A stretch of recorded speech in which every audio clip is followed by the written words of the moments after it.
예, 지금 시간이 2021년 3월 31일 수요일이고요. 오후 8시 16분입니다. 코스피 200 지수랑 선물 지수에 이어서 코스피 상위 주요 종목들의 4월 상황을 한번 미리 보겠습니다. 자, 삼성전자부터 보겠습니다. 자, 이 동영상을 미리 찍어 두는 이유는요. 그러니까 이제 현재 3월 달의 상황에서 4월 달을 분석한 데이터를 하나 남겨놓기 위한 거예요. 그리고 이제 4월 시가가 됐을 때 내일 오후에 한 번 더 이 동영상을 반복해서 찍을 거고요. 이제 변동사항이 생기면 변동사항에 대해서도 이야기를 하겠죠. 그다음에 요 기록을 남겨놓고 이제 4월 말에 한번 이 동영상을 가지고 한번 비교를 한번 해보자고요.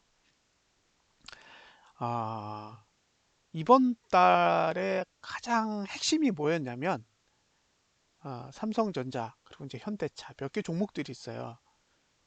예, 보시면 고가가 영구간이기 때문에 전고점을 넘으면 최고가 모드가 나오게 돼요.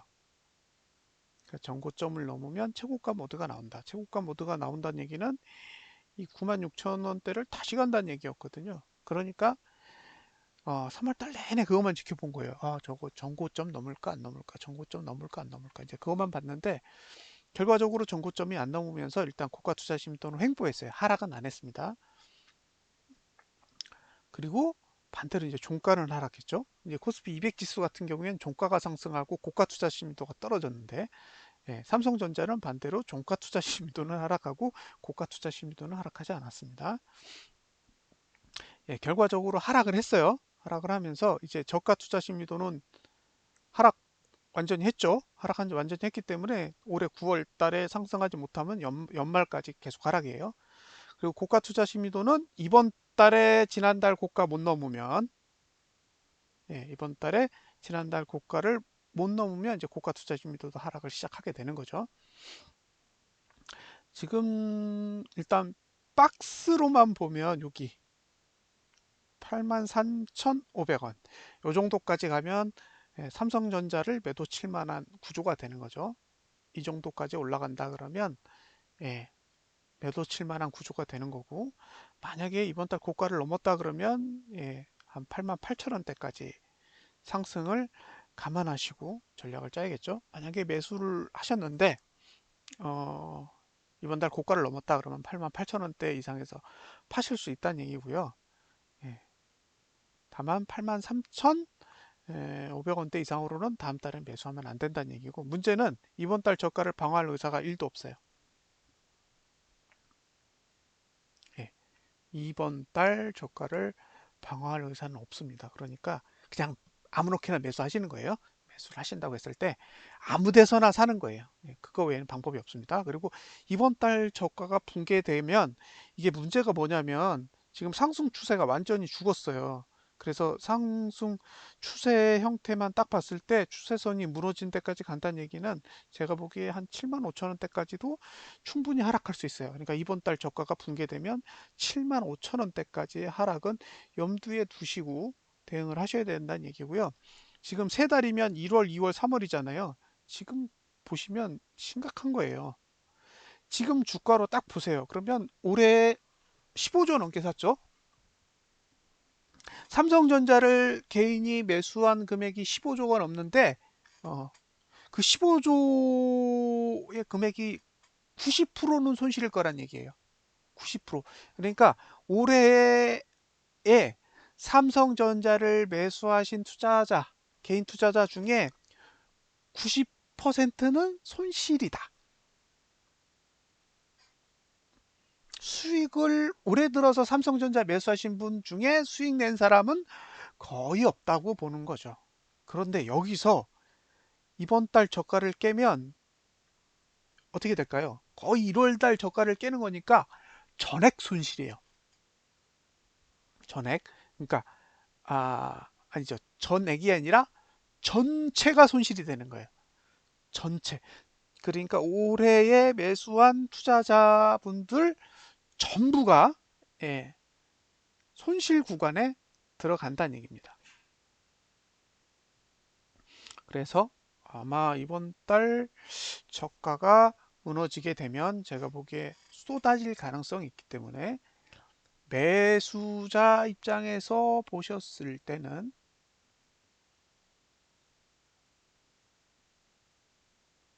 이번 달 저가 깨지지 않는 구조화에서 매수 전략을 가져가시면 좋을 것 같습니다.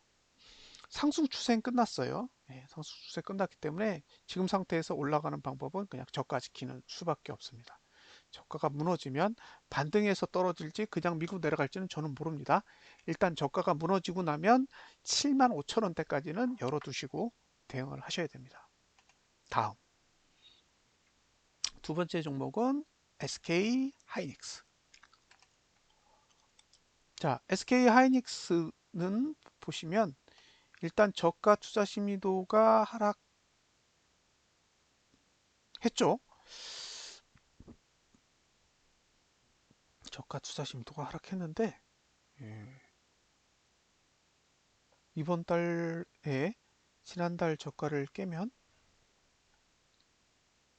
최저가 모드예요. 예, 여기가 저가 투자 심리도의 꼭지고 여기서 하락했죠. 예, 최저가 모드가 됩니다. 물론 유효 기간은 없어요. 문제는 최저가 모드가 시작됐다는 거죠. 그래서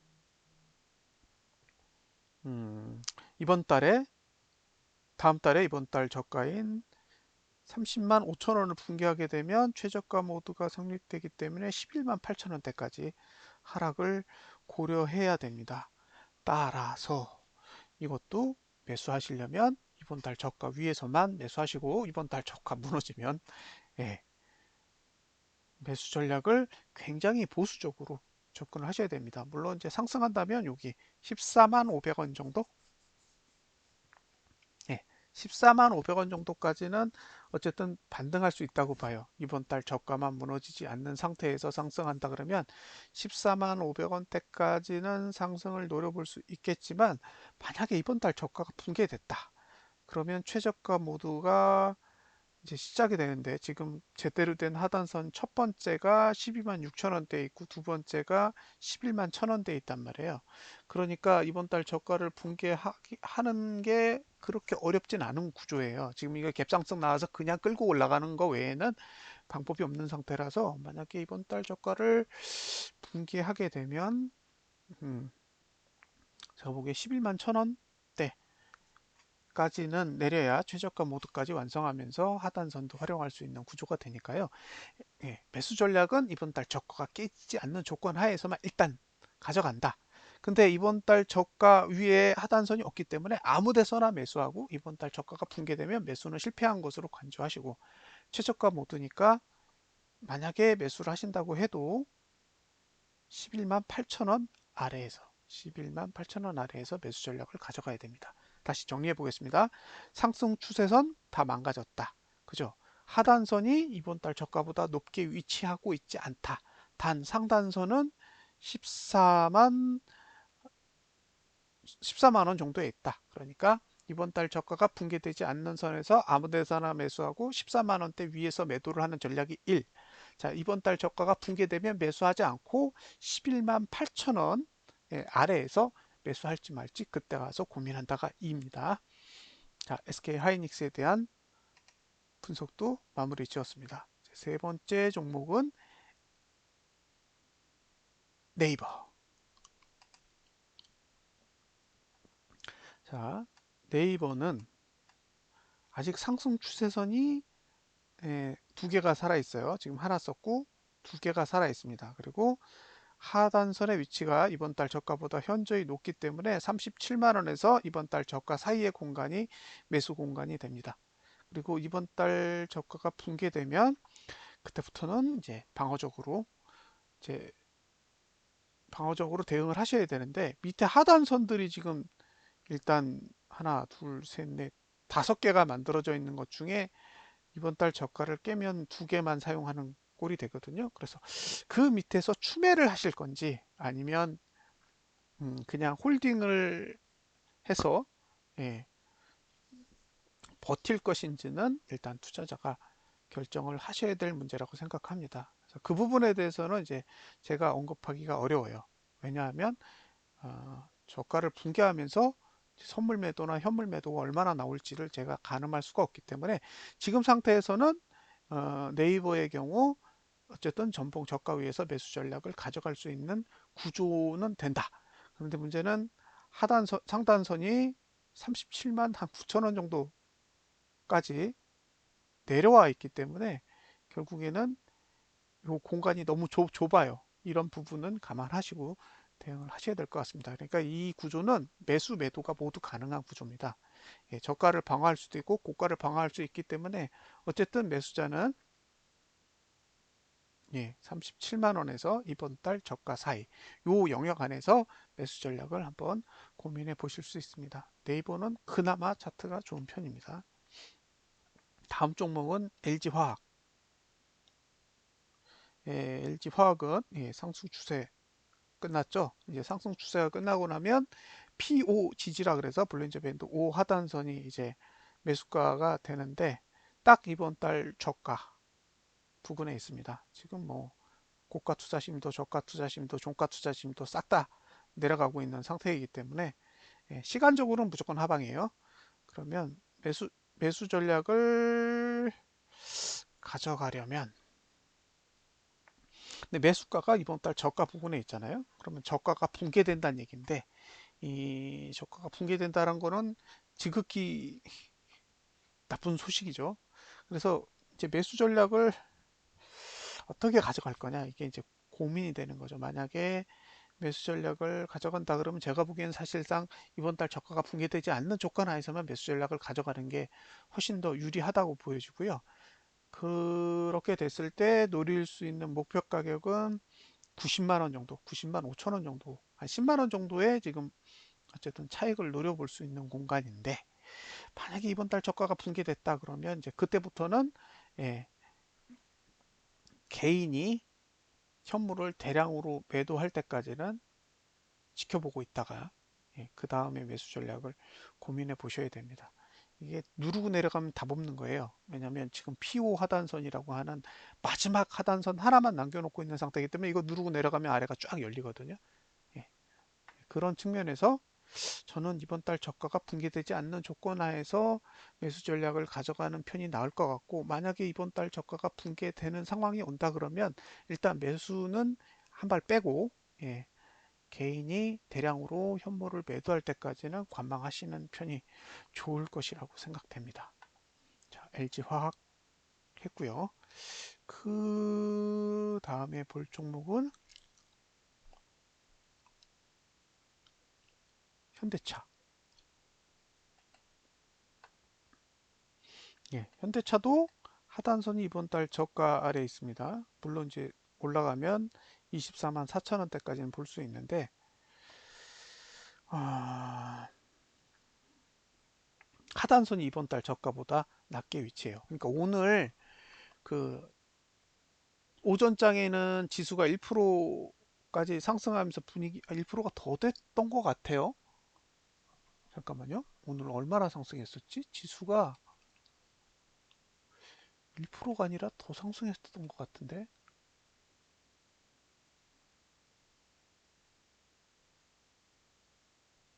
0.86%였나요? 아닌데?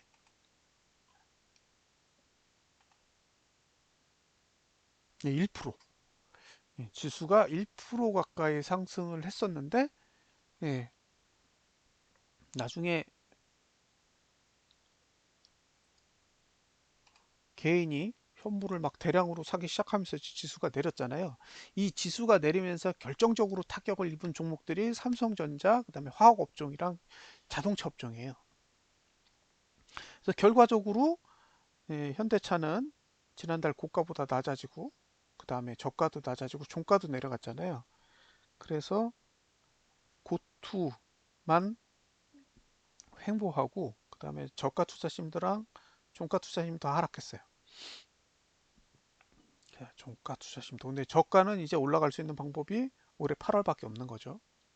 예. 그래서 코스피 200 지수 매트릭스 보면 다 8월 달에 연구관이 세 개가 쫙 있잖아요. 그러니까 지금 상태에서 무조건 예, 상승 하락과 관계없이 올라가야 되는 달이 무조건 8월이에요. 자, 올라가면 24만 4천 원대까지 노려볼 수 있지만 하단선은 전봉 저가보다 아래에 있다. 그 얘기는 전봉 저가는 방어할 의사가 없는 거예요. 근데 전봉 저가가 무너지면 상대적으로 변동성이 생기게 된다는 이야기는 계속 드렸거든요. 그래서 전봉 저가가 붕괴되면 일단 매수 전략에 대해서는 주의를 기울이셔야 할 것으로 보이고요. 만약에 매수하고 싶다 그러면 전봉 저가를 붕괴하지 않는 구조하에서만 매수를 하시는 거예요. 그리고 전봉 저가가 붕괴되면 아이고 잘못했구나 생각하고 이제 비중 조절을 하든 손절을 하든 홀딩을 하든 의사결정을 하셔야 됩니다. 전봉 저가를 붕괴하고 나면 한 18만 7천 원대 여기까지 조정도 이제 감안하시고 대응을 하셔야 될 것 같습니다. 어쨌든 예, 저가를 방어하고 싶은 생각은 없는 거예요. 현대차도. 지금 현대차하고 그 다음에 아까 삼성전자랑 차트가 비슷하다 그랬잖아요. 예, 고가가 0구간인데 전고점을 넘으면 안 되는 그런 환경을 갖고 있다고. 근데 똑같아요, 지금. 결과가 고가 하락, 저가 하락, 종가까지 다 하락시켰는데 고가 투자 심도가 횡보하면서 고가 투자 심도 그다음만 횡보하고 저가랑 종가 투자 심도는 하락했죠. 그래서 현대차는 결과적으로 다음 기회는 8월 달에 옵니다. 8월 달에. 8월 달에 오지 않으면 연말이 최저점이에요.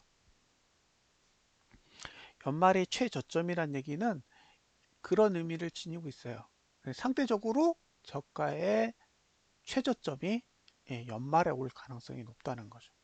그러니까 앞으로 우리가 만나게 될 미래는 굉장히 밝고 희망찬 게 아니라 8월 달에 7월 달 저가를 붕괴하게 되면 올해는 없다는 얘기죠. 올해는 이제 기대할 게 없다는 얘기예요. 그러니까 상대적으로 어, 상 상고하적 어떻게 표현하죠? 그러니까 초반이 높고 막판으로 갈수록 떨어지는 음, 그런 형태의 흐름을 보일 가능성이 높습니다. 만약에 이게 개인이 왕창 매수하지 않고 외국인과 기관이 지금도 어느 한쪽이 막 미친 듯이 매수를 하고 있다 그러면 저는 올해 증시는 횡보할 거라고 봐요. 그럼에도 불구하고 외국인과 증권 중에 한쪽이 미친 듯이 매수를 한다면 이게 횡보할 수도 있다고 보는데 지금은 뭐 일방적으로 지금 1분기 내내 개인만 37.7조 원을 매수했잖아요. 그러니까 다우 지수가 아무리 좋다고 해도 올라가야 될 이유가 있을까 싶어요. 너무 많이 샀어요. 37.7조면 47.4조에서 거의 10조 뺀 금액이잖아요. 그러니까 이건 뭐 제가 보기에 다음 달이나 5월 초면 1년치 매수 금액만큼 매수할 것 같거든요. 그러면 이제 거의 100조 원에 가까운 돈이 지금 개인이 매수를 하는 꼴이 되는데 그러면 1% 오르면 1조예요.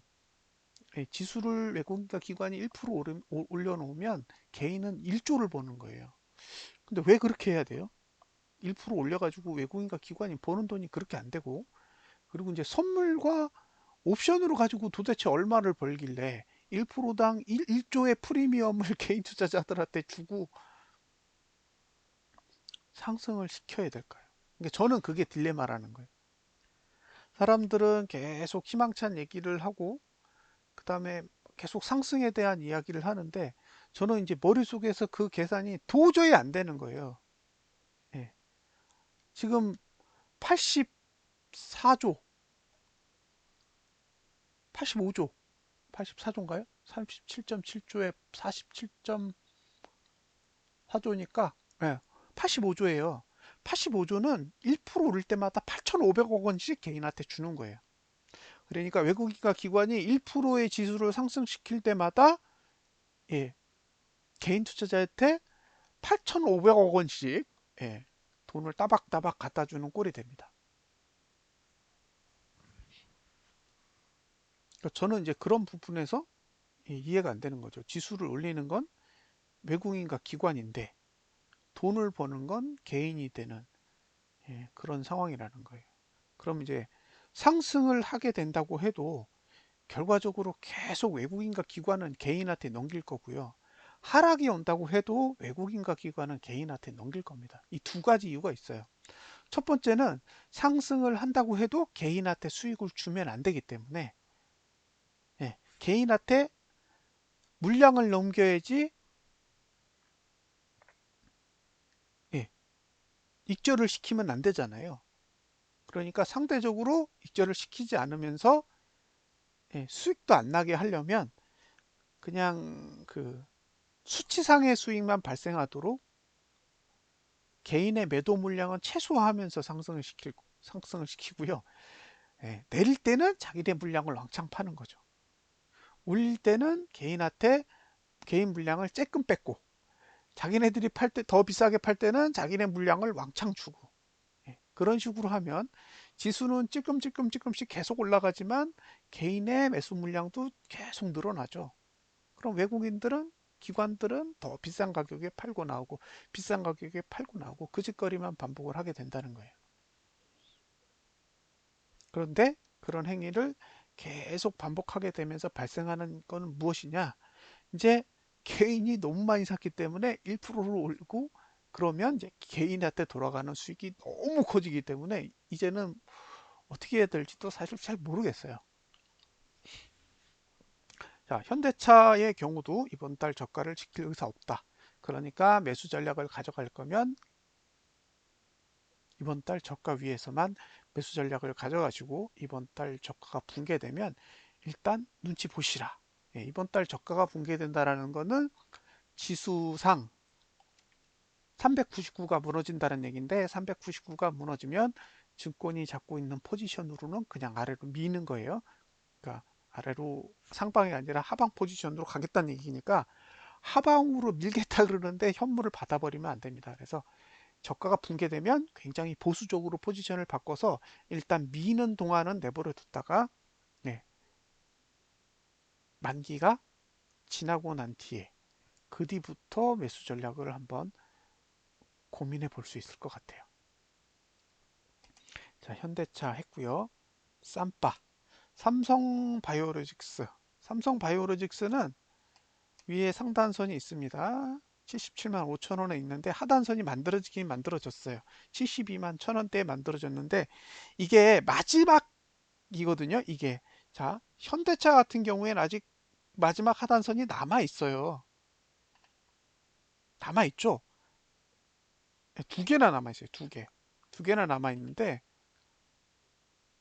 삼성바이오로직스는 다 썼어요. 이건 다 쓴 거예요. 그러니까 이거는 강력한 게 아니에요. 그래서 이거 만약에 매수하신다 그러면 금액을 좀 줄이셔야 되고요.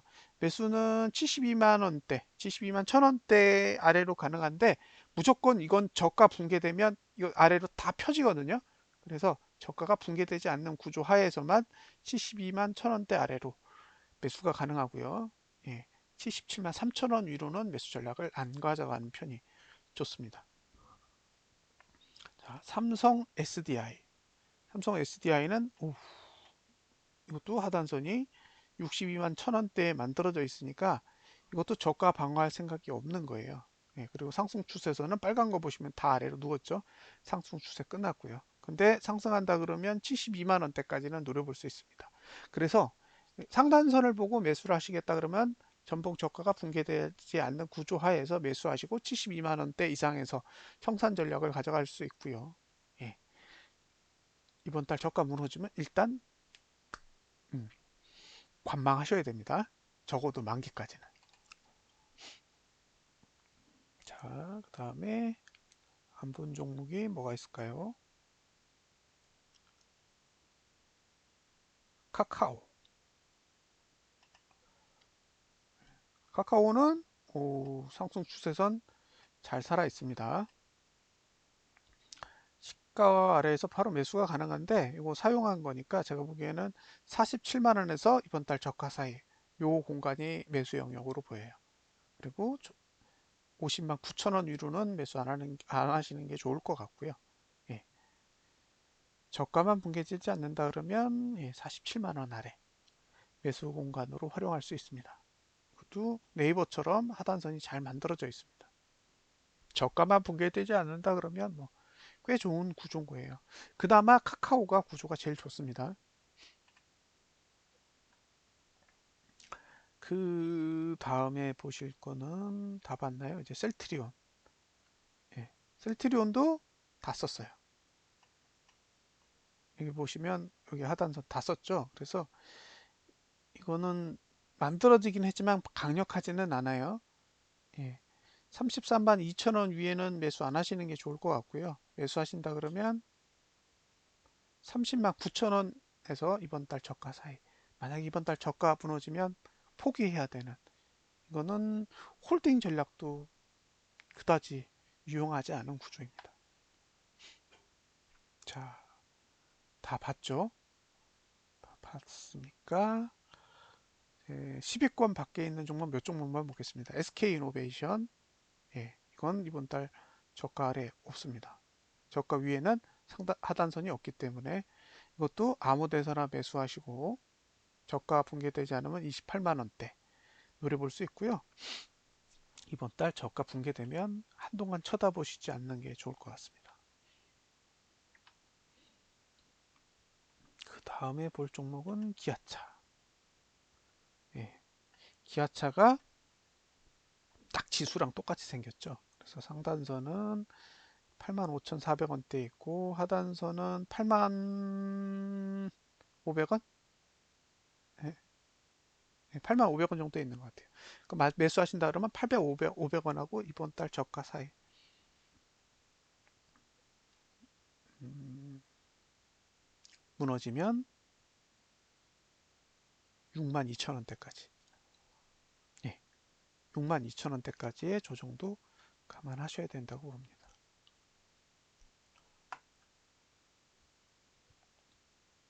그 다음에 현대모비스. 음, 현대모비스는 이번 달 저가 위에 하단선 없죠. 목표가는 한 32만 4천 원인데 만약에 이번 달 저가 붕괴되면 24만 4천 원대까지도 보여요. 하단선이 없다라는 건 아무 데서나 매수해야 된다는 얘기예요. 그리고 이번 달 저가 붕괴되면 예, 매수는 끝나는 거라고 보고요. 다 봤나요? 예, 다 본 것 같습니다. 제가 보여드리고 싶은 종목은 다 보여드렸어요. 그럼 지금 상태에서 그나마 하단선이 상승 추세랑 하단선이 같이 발달되어 있는 건 네이버랑 그다음에 카카오 정도고요. 나머지 종목들은 대부분 상승 추세가 붕괴됐어요. 예, 그러니까 상승 추세가 끝난 종목들이 많고 그다음에 이제 고가 투자 심리도나 저가 투자 심리도가 하락한 종목들도 있어요.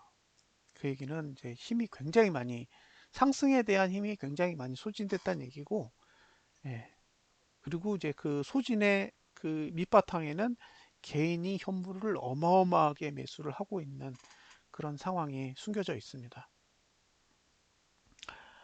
이게 이제 상승장으로 계속 지속된다 그러면 뭐 별 문제가 없겠지만 이게 하락으로 전환이 되면 개인이 들고 있던 이 현물이 굉장히 안 좋은 영향을 미치게 될 거예요. 예. 결과적으로 이제 지금까지 매수한 물량들을 손절을 하는 과정을 한번 거쳐가면서 외국인과 기관이 매수를 해야 되는데 중요한 건 작년 11월 달 이후로 매수한 금액이 외국인은 없어요. 없기 때문에 지금 상태에서 아래로 뺀다고 하면 300까지 내려도 외국인은 손실 보는 게 아무것도 없어요. 그러면 그 손실은 온전히 다 개인의 몫이죠. 그래서 외국인과 기관의 입장에서는 밑으로 빼가지고 저렴하게 매수를 해도 아무 상관없는 상태이기 때문에 최소한 이번 달 저가가 붕괴되지 않는 게 투자자한테는 굉장히 중요한 요소라고 생각이 됩니다. 그래서 계속 이번 달 저가가 붕괴되지 않는다라는 조건이 붙는 이유가 그래요. 지금 외국인이 상방 포지션, 하방 포지션 두 개를 다 갖고 있잖아요. 옵션에서.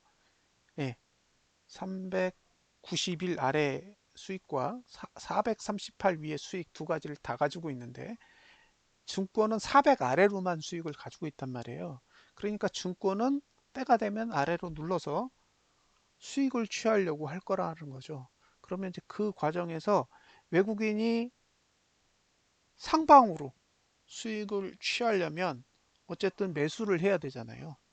음. 현물도 사야 되고 그 다음에 선물도 사야 돼요. 특히 현물은 제가 보기에 저 정도 올라가려면 5조 원 이상 사야 됩니다. 4월 달에. 예. 그러니까 월 초, 다음 달이 내일부터 시작되니까 월화 수 이 3일 안에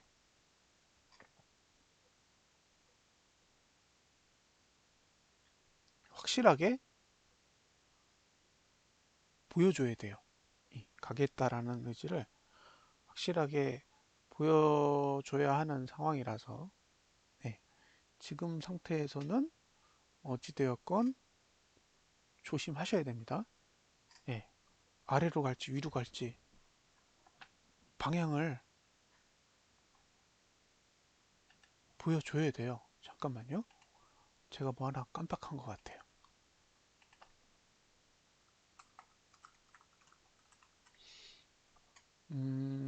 4월 달에 옵션 만기일이 4월 8일이에요.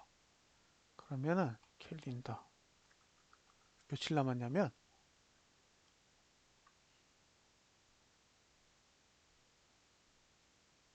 오늘이 31일이잖아요. 6거래일 남았습니다. 6거래일.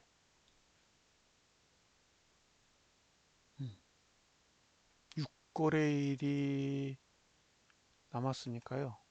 변동성이 나올 수도 있어요. 너무 시간이 짧게 남아서. 그래서 이번 달 저가가 붕괴되는 행위는 굉장히 조심스럽게 보셔야 됩니다.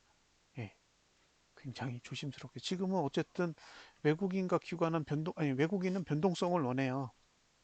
아래로 하락하든 위로 급등하든 변동성을 원하는 상태여서 어쨌든 위든 아래든 변동성이 나올 건데 지금 증권은 상방으로는 거의 관심이 없는 상태고 그나마 들고 있던 대량의 선물 매수도 예, 외국인이 선물 매수하면서 다 청산시켜 버렸단 말이에요. 그러니까 증권은 선물 매수를 안 갖고 있어요. 별로. 그러면서 하방에만 배팅이 돼 있는 상태예요. 여기에 어, 외국인도 예, 양쪽 방향으로 지금 다 세팅이 돼 있는 거니까 위로 올라가려면 결국 이번 달 저가를 지켜야 되고요. 이번 달 저가가 무너지면 굉장히 조심스럽게 음, 접근을 하셔야 될 거라고 보고 있어요. 그래서 다 기준이 이번 달 저가입니다. 이번 달 저가 붕괴되면 안 된다. 이번 달 저가 붕괴되면 안 된다고 이야기를 하는 게 이번 달 저가가 붕괴되면 조금 상대적으로 네, 머리가 아플 수 있습니다.